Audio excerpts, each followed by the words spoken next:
ஆண்டவரும் இரட்சகருமாகிய இயேசு கிறிஸ்துவின் நாமத்திலே இயேசுவின் இளைப்பாறுதல் ஊழியத்தின் சார்பாக இந்த தொலைக்காட்சி வாயிலாக உங்களை சந்திப்பதிலே மிகுந்த சந்தோஷம் அடைகிறேன். இந்த நாளிலும் தேவன் நமக்கு ஏவுதலாய் தந்த வேத வசனம் என்னவென்றால், யாக்கோபு 1 அதிகாரம் 19வது வசனம்.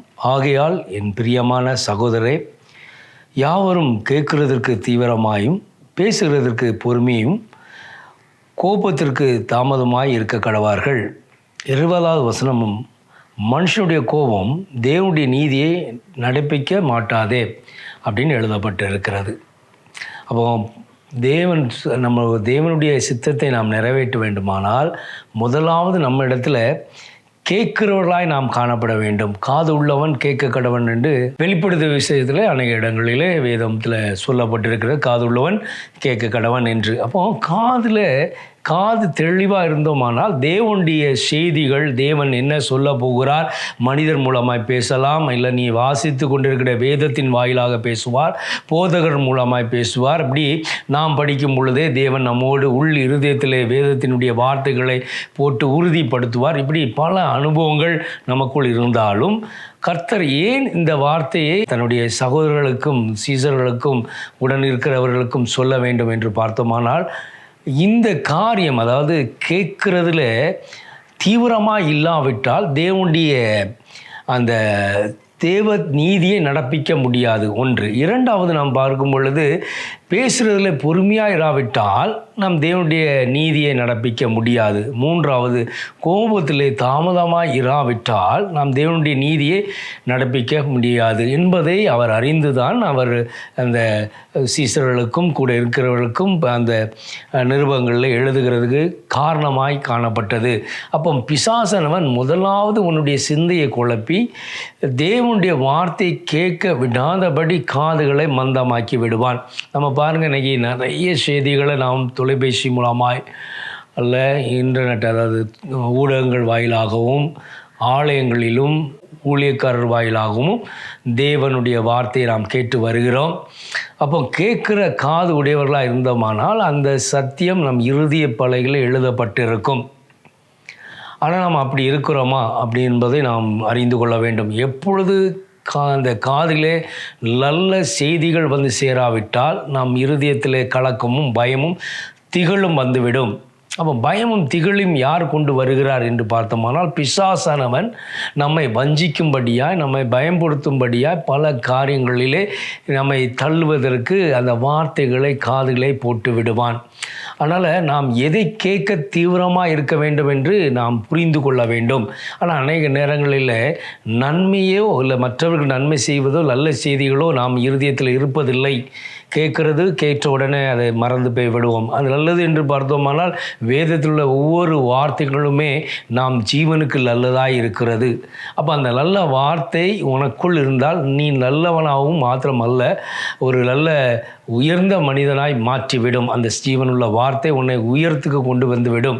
ஆனால் இது இந்த பிசாசனவனுக்கு அது அவனுக்கு பிரியமாக இராது. முழுவன் உயர்ந்த நிலையிலே ஒரு மனிதன் வருகிறான் என்றால் அவன் மீது அவன் கண்ணோக்கமாக இருக்கிறான். அவனுக்கு காரணம் என்ன என்றால், கொஞ்சம் காலம் அவனுக்கு இருக்கிறது என்று அறிந்து பிசாசனவன் இச்சைகளை வைத்து இச்சை வார்த்தைகளை நம் காதுகளிலே போடும் பொழுது நாம் அதற்கு செவி கொடுக்கிறோம் அல்லவா?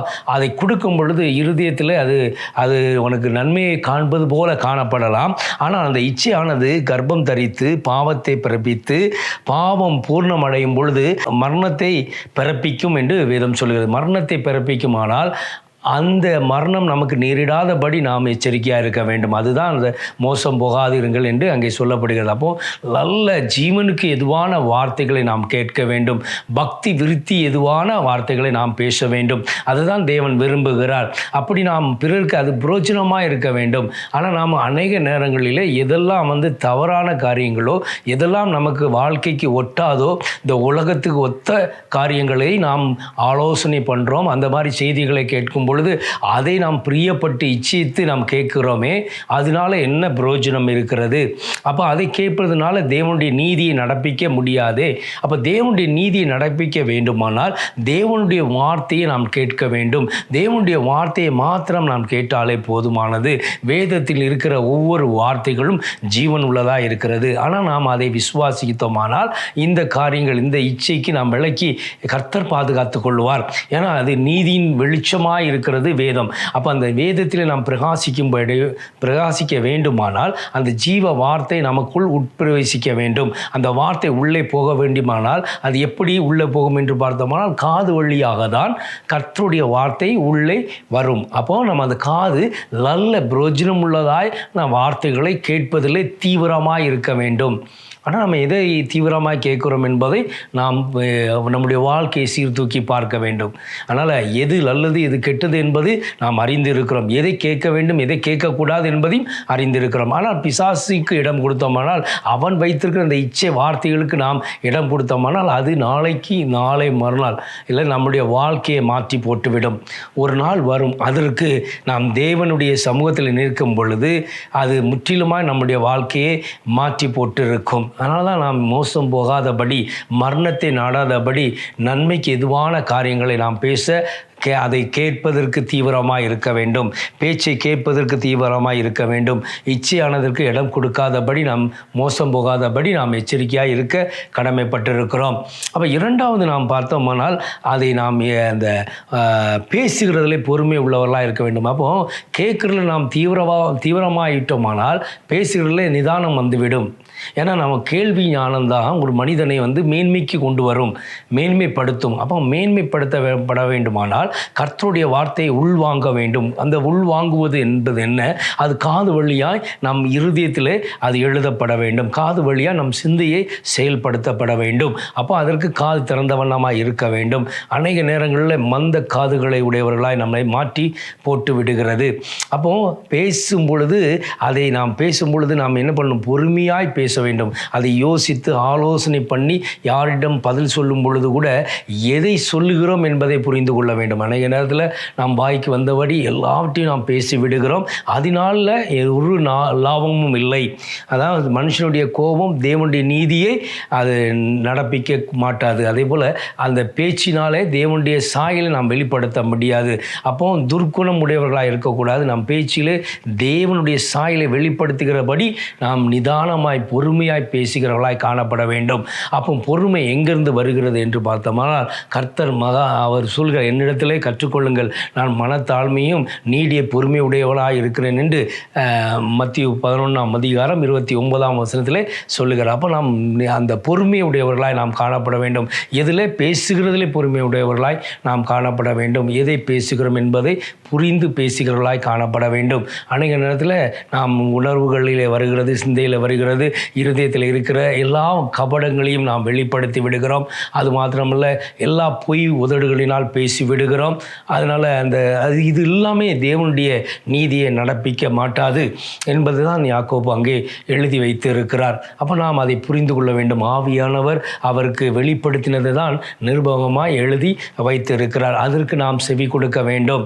அப்போ முதலாவது அவர் சொன்னது போல எதில் நம்ம யாவரும் கேட்கறதுல தீவிரம் உள்ளவராய், காது உள்ளவன் கேட்க கடவன் சொன்னது போல கேட்டு புரிந்து கொள்ள வேண்டும். அடுத்தது பேசும் பொழுது பொறுமையோடு பேச தெரிந்து கொள்ள வேண்டும். மூன்றாவது கோபத்தில் தாமதமாக இருக்க கடவோம் என்று எழுதப்பட்டிருக்கிறது. கோபம் நமக்குள் வெளிப்படாதபடிக்கு நாம் எச்சரிக்கையாக இருக்க வேண்டும். அநேக குடும்பங்களில் இன்னைக்கு குடும்பத்தில் பல குழப்பங்கள் வருவதற்கு காரணம் நம் கோபம். எங்கே இருக்கக்கூடிய கோபத்தை கொண்டு எங்கே வெளிப்படுத்துகிறோம் என்று பார்த்தோம்னால், அலுவலகத்தில் பணி செய்யும் பொழுது அங்கே இருக்கிற நெருக்கங்கள், அங்கே நமக்கு முன்பாக மேன்மையாக இருக்கக்கூடிய மேலான அதிகாரிகளுக்கு முன்பாக ஒன்றும் பேச முடியாத ஒரு சூழ்நிலையில் ஒரு புருஷன் கஷ்டப்படும் பொழுது அவன் வீட்டுக்கு தன்னுடைய கோபத்தை வெளிப்படுத்தி விடுகிறான்.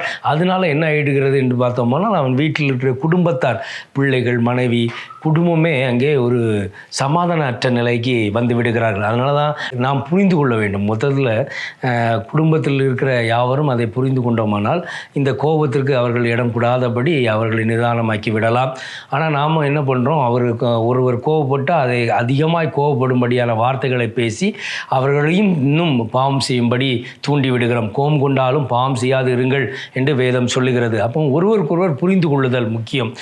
கணவர் வேலைக்கு போனாலும் சரி, மனைவி வேலைக்கு போனாலும் சரி, இந்த நாட்களில் இருவரும் பணிக்கு போகிறார்கள், அதை நாம் அறிந்திருக்கிறோம்.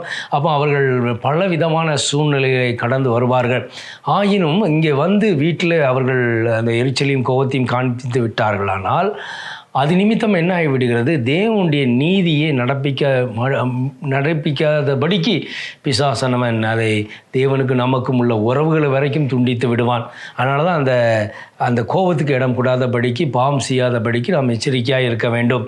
அப்போ எங்கே பிரச்சனை இருந்தாலும் சரி, ஒரு நிமிடம் தேவனுடைய சமூகத்தில் இந்த சூழ்நிலை மாற வேண்டும் என்று நாம் ஜெபித்து கொண்டு அந்த இடத்தை விட்டு வந்தோமானால் நம் வீட்டிலே சமாதானத்தை காண முடியும். ஆனால் நாம் அந்த எரிச்சலின் கோபத்தோடு நாம் வரும் பொழுது இன்றைக்கி அநேக நேரங்களிலே நாம் பார்க்க முடியும். வீதிகளிலே வாகனம் ஓட்டி செல்கிறவர்களாக இருக்கலாம், அது 2 சக்கர வாகனமாக இருக்கட்டும், 4 சக்கர வாகனமாக இருக்கட்டும், அந்த சிக்னலில் பார்த்தோம்னா நாம் நிறைய பார்க்க முடியும். டிராஃபிக் இடையில் அவர்கள் பேசிக்கொண்டே இருப்பார்கள். அது தொலைபேசி மூலமாக பேசிக்கொண்டு இருக்கலாம், தனியாக கூட புலம்பிக் கொண்டு இருக்கிறத நாம் பார்க்க முடியும். அது கணவர் மனைவிக்குள்ள ஒரு சண்டையாக இருக்கலாம், இல்லை பிள்ளைகளுக்கு இடையில் எரிச்சலும் கோபமும், அப்படி அதனால சமாதான குலைச்சல் உண்டாகி விடுகிறது. இது நீதியை பிறப்பிக்க மாட்டாது. இதனால தேவனுடைய சமூகத்தை நாம் இழக்க வேண்டிய சூழ்நிலை வந்துவிடும். ஜெபத்தை நாம் விட்டு விடுகிற ஒரு சூழ்நிலை வந்துவிடும். இன்றைக்கி நிறைய பேர் அதுதான் கோபத்தினால தான் தன்னுடைய தேவ பக்தியை இழந்து போய் இருக்கிறார்கள்.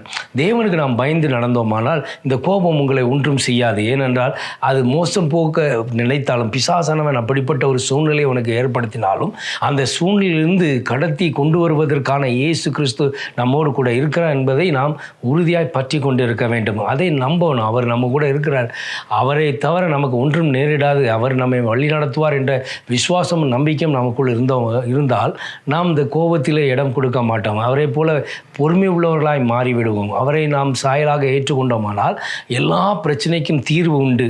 அந்த விசுவாசம் நமக்குள் இருக்க வேண்டும். அந்த விசுவாசம் எப்பொழுது நமக்குள்ளே வந்து விட்டால் நாம் இந்த கோபத்திலிருந்து லெகுவாய் கடந்து போய் விடலாம். அதனால் எங்கேயோ உள்ள கோபத்தை எங்கேயோ கொண்டு வந்து வெளிப்படுத்தாதபடிக்கு நாம் எச்சரிக்கையாக இருக்க வேண்டும். எங்கே ஒரு சூழ்நிலை நமக்கு கோபத்தை உண்டு பண்ணுகிற ஒரு சூழ்நிலை வந்தால் அந்த சூழ்நிலையிலே நாம் தேவனை நோக்கி பார்க்க வேண்டும். அது எப்படிப்பட்ட ஒரு சூழ்நிலையாக இருந்தாலும் கர்த்தர் அதை மாற்றி போடுவார். உடனே அது நடக்கும். சில நேரங்களிலே தாமதித்தாலும் அது நிச்சயமாக நடக்கும்.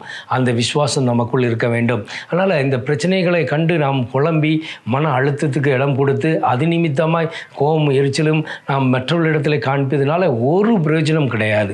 இன்றைக்கி அநேகரை நாம் பார்க்குறோம், இஎம்ஐ நிறைய பொருட்களை இச்சித்து அவர்கள் ஆசைப்பட்டது போல் வாங்கி விடுகிறார். கணவராக இருக்கட்டும், மனைவியாக இருக்கட்டும், அவர்கள் எல்லாமே ஏடிஎம் கார்டை வைத்து இன்றைக்கி நிறைய வாங்கி அதை இஎம்ஐ கட்ட முடியாமல் கடனாளியாகி இன்றைக்கி ஒருவருக்கொருவர் பொய் பேசி கணவர் மனைவிக்குள்ளாக அநேக பிரிவினையும் கோபமும் வர்றதுக்கு காரணம் என்ன என்றால் மறைத்து செயல்பட்ட காரியங்கள் தான். அதனால் அந்த பணம் கட்ட முடியாத ஒரு சூழ்நிலை வரும் பொழுது அங்கே கோபமும் எரிச்சலும் வந்து விடுகிறது.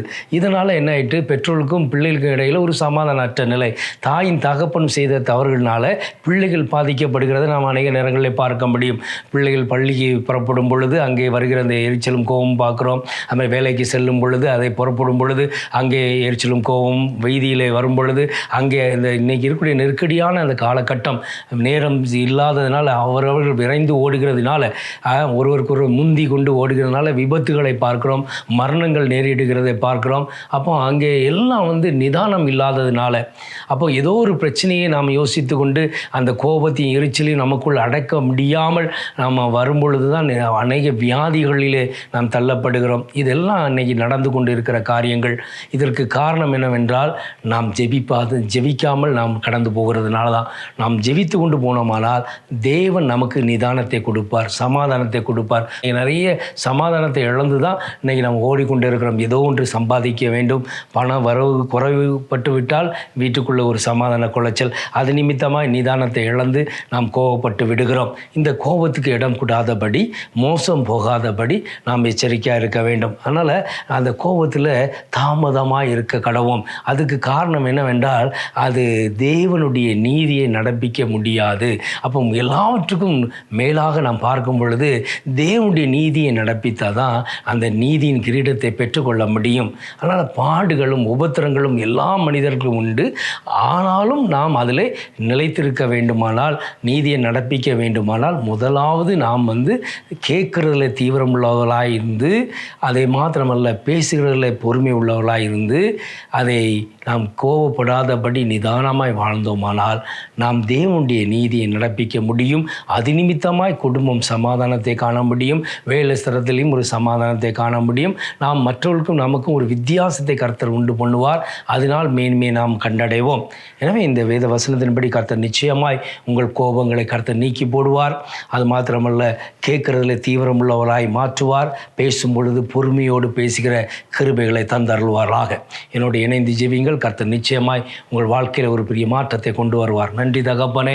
இயேசுவை நாமத்தில் என்னோடு இணைந்து ஜெபிக்கிற ஒவ்வொரு பிள்ளைகளுக்குள்ளாகும் கேட்கறதுல தீவிரம் உள்ளவர்களாய், அப்பா பேசுகிறதுல பொறுமை உள்ளவர்களாய், அப்பா கோபத்தில் அப்பா தாமதமாய் இருக்கிறவர்களாய் மாற்றுவேராக. இது நிமித்தம் நீதியை நடப்பித்து அதில் நிலைத்திருந்து நீதியின் கிரீடத்தை பெற்றுக்கொள்கிறதுக்கு கர்த்தர் அப்பா எங்களை மாற்றும் என்று நாங்கள் ஜெபிக்கிறோம். அப்பா அநேக நெருக்கமான இந்த காலகட்டத்தில் அநேக மறைவான வாழ்க்கையை வாழ்ந்து பாவமான இச்சைக்கு இடம் கொடுத்து பாவத்தை கர்ப்பம் தரித்து அது நிமித்தமாய் மரணம் சம்பவிக்க நாமே அதற்கு இடம் கொடுக்கிறோமே.